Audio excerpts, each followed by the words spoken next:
تلاوت قرآن پاک سے اس محفل کا آغاز ہو چکا ہے، اور ہم سب یہ جانتے ہیں کہ اللہ رب العالمین کے بعد اگر کوئی ذات ہے جس کی تعریف و توصیف بیان کیے جائیں، جن کی عظمتوں کی بڑائی کو بیان کیے جائیں، جن کے شان و شوکت کو بیان کیے جائیں، تو میرے عزیز دوستوں اور بزرگوں، وہ ذات جناب نبی کریم صلی اللہ علیہ وسلم کی ذات گرامی ہے۔ تو آئیے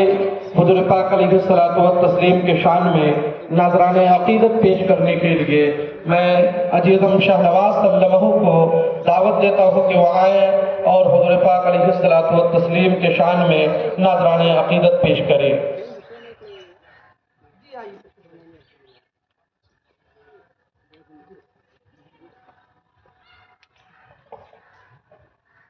السلام علیکم ورحمۃ اللہ وبرکاتہ۔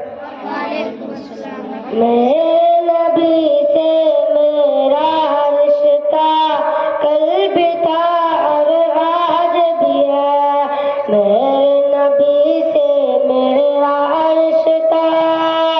کل بھی تھا اور آج بھی ہے، لب پہ نعت نبی کا نغمہ کل بھی تھا اور آج بھی ہے، اور کسی جانب کیوں جائے اور کسی کو کیوں دیکھے، اپنا سب کچھ غنبد غزرا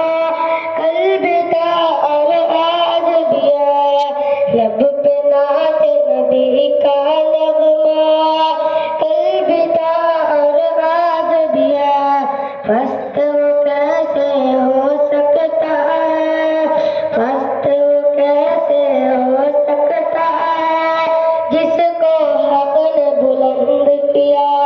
دونوں جہاں میں ان کا چرچا کل بھی تھا اور آج بھی ہے، لب پہ نعت نبی کا نغمہ کل بھی تھا اور آج بھی ہے، جن آنکھوں سے طیبہ دیکھا، جن آنکھوں سے طیبہ دیکھا، وہ آنکھیں بےتاب ہے، ان آنکھوں میں ایک تقاضا کل بھی تھا اور آج بھی ہے، لب پہ نعت نبی کا نغمہ کل بھی تھا اور آج بھی ہے، میرے نبی سے